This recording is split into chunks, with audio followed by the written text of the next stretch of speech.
Sapa Indonesia Pagi kembali hadir saudara kali ini di segmen Kompas Bisnis bersama saya Putri Oktaviani. Meski sudah dapat tarif 19% bagi Presiden Prabowo Subianto, proses negosiasi akan terus berjalan selama Indonesia dan Amerika Serikat masih memiliki hubungan dagang. Presiden tidak memungkiri hasil kesepakatan Trump getok 19%, sedangkan Indonesia kasih 0% belum sepenuhnya memuaskan. Atas hal ini, pemerintah berkomitmen terus melakukan negosiasi untuk menurunkan tarif dan mencegah defisit neraca perdagangan. Rencananya, Saudara Presiden Prabowo akan bertemu Trump di White House, Washington DC pada September atau Oktober mendatang.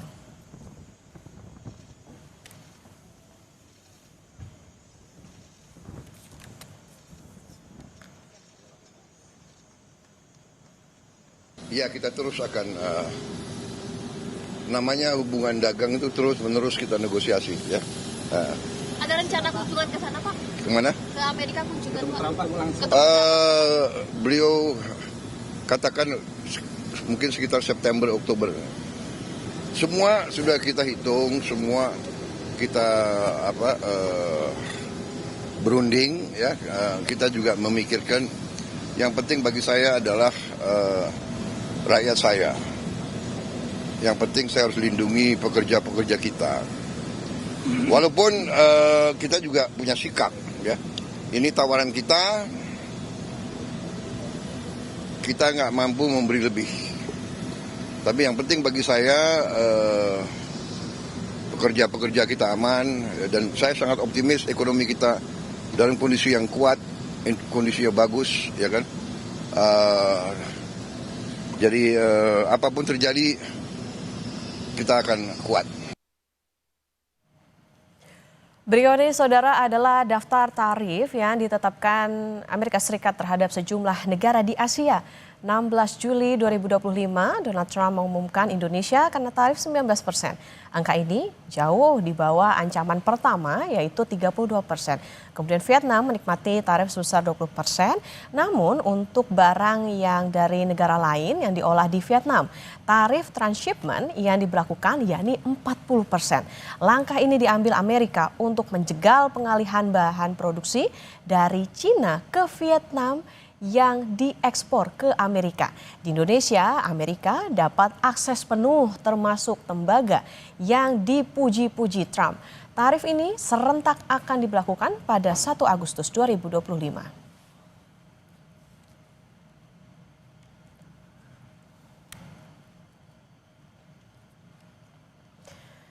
Berikutnya, Saudara, Bank Indonesia akan mengalkulasi dampak penetapan tarif 19% oleh Presiden Amerika Serikat Donald Trump bagi Indonesia. Di antaranya terhadap neraca perdagangan sampai kurs rupiah. Secara umum, Bank Indonesia yakin tarif ini tetap berdampak positif bagi Indonesia. Kami menyambut positif, hasilnya tentu saja cukup bagus, dan tentu saja kami terus akan melakukan suatu pendalaman mengenai secara rinci dampak-dampaknya baik terhadap pertumbuhan ekonomi, neraca perdagangan maupun terhadap pasar keuangan. Kami juga memandang kinerja ekspor ke depan termasuk ke Amerika itu akan tetap baik dengan hasil perundingan ini.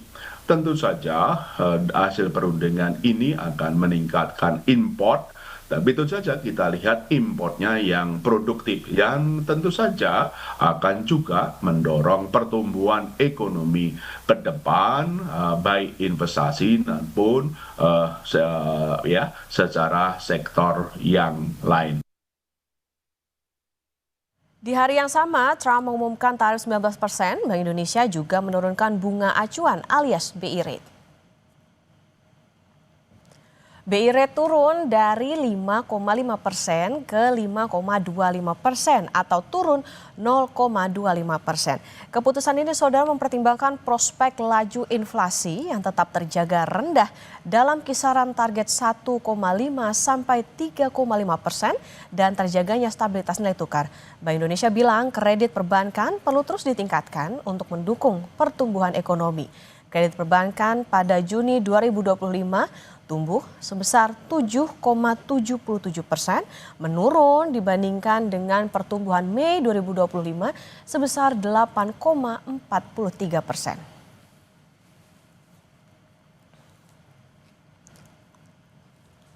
Dari sisi penawaran, perkembangan ini dipengaruhi oleh perilaku bank yang cenderung berhati-hati dalam menyalurkan kredit di tengah dana pihak ketiga yang tumbuh meningkat menjadi 6,96% year on year pada Juni 2025. Perkembangan ini mengakibatkan bank cenderung menempatkan pada surat-surat berharga dan meningkatkan standar penyaluran kredit lending standar. Dari sisi permintaan, perkembangan kredit juga dipengaruhi oleh kegiatan ekonomi yang perlu terus Ada dua sentimen positif yang datang bersamaan pada 16 Juli 2025. Bunga acuan turun, tarif Trump lebih kecil dari ancaman. Bagaimana ekonomi Indonesia ke depan? Kompas Bisnis akan tanya ke Guru Besar Fakultas Ekonomi dan Bisnis Universitas Indonesia, Profesor Telisa Aulia Valianti. Selamat pagi, Prof. Telisa.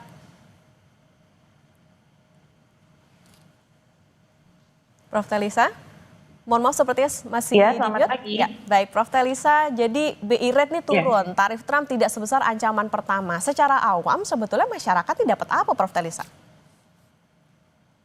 Betul. Jadi dari kebijakan, bagaimana transmisi yang dirasakan oleh masyarakat. Jadi kan kebijakan itu tidak langsung berdampak. Kebijakan tuh yang utama ada dua ya, kalau makro, moneter, fiskal, yang ketiga struktural ya tambahannya. Nah, suku bunga itu kan moneter ya, variabel moneter. Nah, variabel moneter itu memang transmisinya lebih panjang jalannya, karena moneter itu kan bukan real. Tapi kalau misalkan fiskal, menambah bansos, menambah makan bergizi gratis, menambah stimulus, itu langsung dirasakan oleh masyarakat.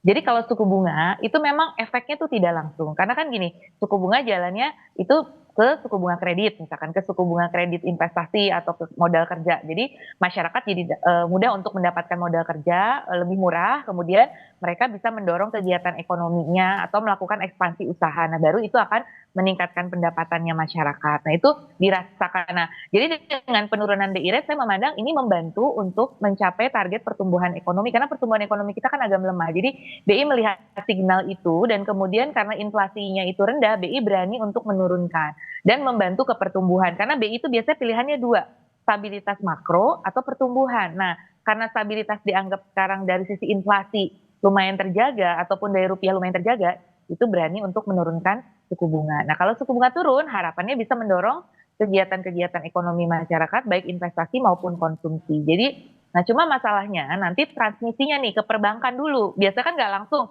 BI itu nggak bisa langsung ke masyarakat, karena kan BI nggak boleh memberikan KLBI, kredit langsung, kreditnya lewat bank. Nah, sekarang pertanyaannya banknya seperti apa? Apakah banknya itu menurunkan juga? Nah, itu jadi nanti tergantung dari perilaku bank juga dalam merespon BI rate. Jadi masyarakat dapat apa? Kuncinya juga tergantung dari bagaimana lembaga keuangan atau lembaga-lembaga intermediaris yang bergerak di sektor keuangan merespon BI rate ini. Apakah mereka juga akan menurunkan suku bunga yang dikenakan kepada konsumen atau kepada pengusaha di masyarakat, seperti itu. Oke, jadi meskipun tidak langsung efeknya, tapi diharapkan ini tentu bisa membantu target pertumbuhan ekonomi meskipun ada campur tangan bank ke masyarakat. Oke, Prof. Telisa, kita ke detail soal tarif dulu. Presiden Prabowo bilang negosiasi dengan Amerika itu sebetulnya belum selesai, tapi berjalan terus selama ada hubungan dagang. Nah, apakah bisa diartikan kalau kemarin kan dapatnya 19%, nah Indonesia ini butuh tarif yang lebih rendah lagi dari 19% itu? Betul, jadi kan tergantung jadwal dari negosiasi itu sendiri. Tadi disampaikan kan katanya akan September atau Oktober, jadi ada round berikutnya. Biasanya memang negosiasi itu ada round-roundnya, tapi kita juga bisa mengusulkan gitu. Tapi kan memang sudah diputuskan per 1 Agustus ya kalau tidak salah keputusannya untuk yang 19%. Yang belum diputuskan itu transshipment tarif. Kalau Vietnam itu sudah diputuskan 40%. Apabila kita disinyalir melakukan transshipment, jadi mengekspor melalui negara yang tarifnya lebih rendah, melakukan tarif arbitrage, itu Vietnam akan dikenakan 40. Nah, Indonesia cuma disebut aja akan ada tarif transshipment, tapi berapanya itu juga belum jelas. Jadi itu mungkin perlu diperjelas dalam negosiasi segera gitu, karena transshipment ini kemarin kita baru diskusi ya dengan para ekonom, transshipment ini bisa lebih berbahaya daripada tarif yang 19-nya gitu. Kita juga belum deal kan, kita sebagai member BRICS itu apakah jadi dikenakan 10% atau tidak. Itu juga harus kita pastikan. Jadi memang di luar 19 ini masih banyak hal yang harus kita negosiasikan, dan harapannya nanti negosiasinya lebih baik lagi dengan data yang lebih kuat ya, sehingga kita lebih bisa negosiasi dengan baik gitu deal-nya ya. Mudah-mudahan nanti dapat deal yang lebih baik. Tapi kalau untuk menurunkan 19 itu mungkin masih membutuhkan waktu, karena kan baru diputuskan ya. Trump sendiri mungkin akan, ya meskipun dia bisa melakukan apapun, tetapi mungkin kalau sudah diputuskan itu kan kalau di-revise dalam waktu dekat agak sulit mungkin. Nanti mungkin bisa ada di round yang September Oktober kita masih bisa bernego lagi seperti itu. Prof, jadi penegasan berarti bisa dikatakan kita juga meskipun sudah ada deal di 19%, artinya masih harus waspada soal tadi transshipment itu tadi, artinya beban untuk Indonesia bisa jadi lebih gede lagi dibandingkan dengan sekarang. Betul, betul sekali. Karena itu tadi, itu kan hanya tarif resiprokal ya. Jadi kan yang di 19 itu tarif resiprokal. Di luar tarif resiprokal ada charge tambahan karena kita member BRICS yang 10% itu. Kemudian ada transshipment hukuman apabila kita dianggap melakukan transshipment. Jadi itu juga yang mungkin perlu kita waspadai ya. Karena justru dari ekspor impor kita kan banyak juga yang memang melalui negara ketiga ya. Nanti saya belum cek sih data ke Kemendak atau Kementerian Perdagangan untuk data transshipment kita, karena data itu tidak publish sepertinya ya. Jadi ya harus kita waspadai. Jadi itu nominal aja sebetulnya tarif 19 itu. Jadi realnya harus kita hitung kembali real tarifnya gitu. Karena tadi ada tambahan-tambahan dan kemudian ada juga ada transshipment, terus juga dibandingkan dengan ini juga jangan lupa kita kan ada tarif dasar yang selama ini sudah berlaku di luar resiprokal. Tarif rata-rata tuh kemarin di kisaran 8 sampai 10. Tarif rata-rata kita ke AS. Jadi kan berarti tambahannya adalah 8 sampai 10 itu taruhlah misalkan 8 gitu ya yang terendah. 8 tambah 19 tambah kita BRICS gitu. Nah, itu kan berarti harus kita lihat, kalau mau ngelihat dampaknya tuh jangan lihat 19-nya saja begitu intinya.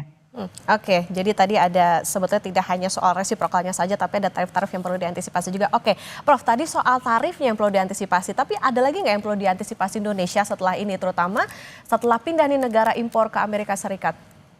Betul, neraca dagang kita pastinya ya. Neraca dagang kita ini kan kita menjanjikan melakukan impor ini, nah itu berpotensi melebar juga dong ya kalau impor itu semakin besar di sektor agriculture itu akan dibuka, terus kemudian di Boeing ya kita mau beli pesawat-pesawat Boeing gitu kan, itu kan besar-besar ya nilainya. Kalau migas mungkin kita bisa shifting dari Timur Tengah ke AS, tapi apa semudah itu? Shifting kan kontrak dengan Timur Tengah mungkin sudah ada sebelumnya, jadi ya kalau kita itu juga harus hati-hati. Jadi bagaimana kita memenuhi janji kita kepada Trump, harus lihat kemampuan dan neraca dagang kita, jangan sampai kita devisa kita itu shortfall in the short term gitu, tergerus gitu karena ini ya, hal ini itu yang menurut saya nomor satu. Nantinya ke stabilitas keuangan dan ke devisa. Kalau devisa nanti ujungnya ke stabilitas rupiah. Itu yang perlu kita waspadai. Kemudian yang kedua, dengan adanya penguatan tarif ini, dengan adanya ini kan dolar juga semakin menguat nih ya. Walaupun dolar sempat melemah, tapi kemarin dolar sempat menguat, sehingga dolar menguat itu kan khawatir ke rupiah. Nah, dengan bunga yang turun, interest rate diferensial kita kan turun tuh. Ancaman kepada rupiah itu harus kita waspadai. Tapi saya yakin sih Bank Indonesia sudah menghitung dampak ini gitu ya. Mungkin itu masih bisa dimitigasi sehingga masih bisa menurunkan ke BI rate yang lebih rendah tadi gitu. Kalau kita kaitkan sama BI rate, jadi stabilitas rupiah itu juga menjadi yang ini dan neraca dagang. Dan yang ketiga, hal yang penting kita antisipasi, negara lain minta tarif yang sama, yaitu tarif 0. Nah itu biasanya gitu loh, kok Amerika dikasih kita enggak. Nah itu yang perlu kita waspadai, itu sih. Jadi nanti kalau semua minta 0 ya bagaimana dengan impor kita dan neraca dagang dan devisa kita, itu yang sangat perlu kita antisipasi. Oke, nah Prof, kalau itu kan tadi respon kita terhadap bagaimana tarif dari Amerika Serikat. Nah, kalau nantinya ada reaksi dari Tiongkok, seperti apa kita harus mengantisipasi atau punya mitigasi yang tepat? Ini kayak game teori ya, jadi Tiongkok ngapain, kita ngapain. Jadi karena Tiongkok dengan kita juga hubungannya erat seperti itu ya. Kalau Tiongkok kan sebetulnya ada awal-awal ya, saya belum update yang terakhir, tapi awal-awal itu kan memang akan juga melakukan retaliasi. Apabila Tiongkok melakukan retaliasi, dia juga akan mengenakan tarif impor yang tinggi kepada produk-produk Amerika Serikat seperti itu. Nah, itu kan kemudian perang dagang menjadi semakin memanas ya. Jadi karena itu kita member BRICS secara tidak langsung, apabila nanti Cina melakukan retaliasi, kalau Cina nerima aja mungkin impact-nya akan lebih soft. Tapi kalau misalkan Cina melakukan retaliasi, artinya apa? Perang dagang semakin memanas. Nah tadi peluang Indonesia untuk dapat tarif yang lebih tinggi karena kita dianggap satu geng dengan Tiongkok, ya itu akan semakin tinggi. Itu aja sih. Jadi dan kemudian nanti ketika perang dagang semakin memanas, itu memang sudah ada tuh trade policy uncertainty index tuh naik, terus perdagangan global juga turun. Kalau global trade turun, harga komoditas itu akan turun. Nah, sedangkan Indonesia itu sangat tergantung APBN-nya, penerimaannya, ekspornya itu sangat tergantung pada harga komoditas. Kalau harga komoditas turun, booming, ya nanti banyak implikasinya ke makroekonomi kita ya, ke pajak kita, penerimaan bagi hasil ekspor, kemudian ini cukup akan banyak. Jadi mitigasi kepada PDB kita yang kemarin sudah cukup lemah, ya maksudnya lemah dibanding biasanya. Sebetulnya tidak lemah kalau dibanding negara lain, tapi dibanding biasanya kan dibanding rata-rata yang selama ini historis kita gitu.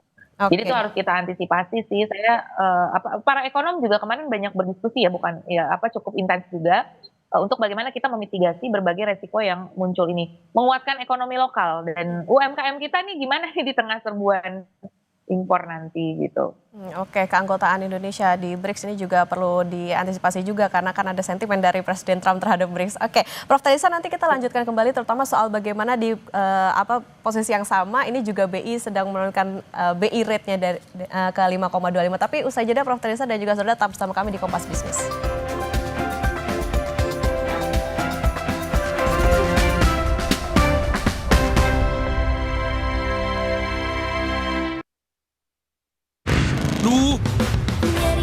Minum Oskadon SP. Nyeri otot punggung sis. Minum Oskadon SP. Aktif Oke Formula, redakan nyeri tanpa ngantuk. Oskadon SP. Sakit pinggang, nyeri otot, nyeri sendi. Go, let's go. Pancen Oye. Mama Lime Grade, pencuci piring dari tumbuhan, 100% food grade dengan Natura Plant Essence. Mama Lime Grade, efektif angkat lemak, piring bersih kesat. Tangan tetap lembut. Juga efektif bersihkan kotoran dan bakteri di buah sayur. Mama Lime Grade, pencuci piring dari tumbuhan. Lime. Yuk bikin masakan yang pasti diserbu. Pakai kecap sedap kedelai hitam spesial. Bikin lidah auto pati. Cumi kecap nih. Will Goes Approved Specialisius. Looks good kan? Taste good. Kecap sedap kedelai hitam spesial. Looks and taste beyond good. Dari Wings Food. Bukan, itu kepala. Ini baru kelapa. Ribet bukannya. Jus baru. Rasa kelapa muda gercep. Granulanya cepet lah. Jus kelapa muda. Gercep banget. Jus rasa kelapa muda. Oh semua suka jus. Dari Wings Food. Kata orang, gue itu si paling kerja, syuting seharian, tiba-tiba sakit kepala. Oskadon, oke buat sakit kepala. Bekerja aktif di pusatnya, dapat diminum sebelum makan, tanpa ngantuk. Oskadon, solusi oke, sakit kepala. Pancen Oye.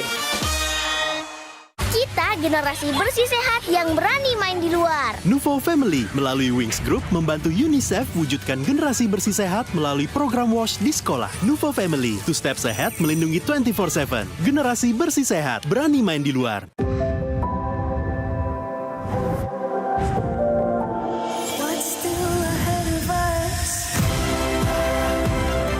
Samsung Galaxy Z Fold 7 dan Z Flip 7. Kunjungi toko terdekat dan pre-order sekarang. Lengkapi referensi Anda dengan update berita terpilih. Halo selamat malam saudara, Anda menyaksikan Kompas Malam. Serta perkembangan peristiwa penting di tanah air dan mancanegara. Tenda penjual makanan dan panggung, porak-poranda diterjang angin kencang. Ikuti Kompas Malam setiap hari pada jam-jam berikut. Live di Kompas TV. Yang didukung oleh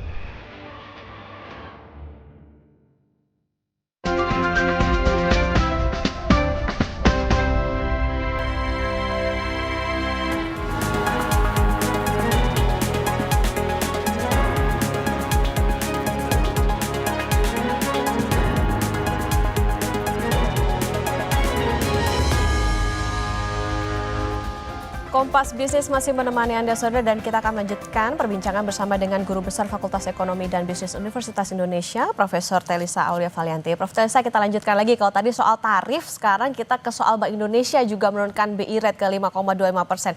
Apakah ini momentumnya tepat atau justru sebenarnya ya kita udah kehilangan momentum nih Prof, terlihat dari penyaluran kredit yang melambat dan daya belinya yang makin turun? Ya. Karena Bank Indonesia itu memang harus lebih berhati-hati ya Mbak, tidak bisa hanya ke growth. Karena seperti saya sampaikan dual mandat. Dual mandatnya itu di Undang-Undang P2SK, selain menjaga stabilitas moneter dan keuangan, mandat lainnya adalah untuk mendukung pertumbuhan ekonomi yang berkelanjutan. Jadi meski ya semi dual mandat ya, nggak persis banget dual mandat seperti di US atau di beberapa negara maju lain, tapi kita itu artinya ada ketambahan untuk pertumbuhan gitu. Nah, BI selama ini banyak kan ke stability fungsinya. Nah, namun sekarang dia diberikan tambahan tugas untuk pertumbuhan juga. Jadi memang BI itu tidak bisa menurunkan suku bunga secara drastis, karena ada yang bilang kok kerendahan ya, karena harus hati-hati karena kita masih punya peluang capital outflow, maksudnya punya tantangan capital outflow karena di kondisi sekarang kan sangat volatile nih geopolitiknya. Arus modal keluar itu bisa, jadi BI tidak bisa terlalu banyak menurunkan BI rate, karena kalau misalkan BI rate turun terlalu banyak, kita khawatir capital outflow rupiah yang kena. Walaupun untuk mendorong pertumbuhan kredit, jadi BI seringkali menghadapi dilema nih, menjaga kestabilan di domestik dengan di luar negerinya. Nah, kestabilan luar negeri itu capital outflow rupiah, jadi rupiah tetap harus dijaga. Jadi bagaimana tengah-tengah nih antara menjaga inflasi dan daya beli tadi dengan menjaga stabilitas rupiah. Nah, betul sudah ada indikasi pertumbuhan kredit melambat dan seterusnya, uang beredar juga melambat ya, menunjukkan di masyarakat tuh likuiditas juga mulai terpengaruh dengan penurunan harga komoditas, karena harga komoditas itu sangat pengaruh termasuk ke likuiditas kita gitu. Jadi di masyarakat tuh kredit melambat karena komoditas melambat. Pertumbuhan kredit kita itu sangat berkorelasi erat. Kami udah pernah melakukan penelitian, sangat erat sekali korelasi antara pertumbuhan kredit dengan pertumbuhan harga komoditas. Jadi kalau harga komoditas turun, kredit juga melambat.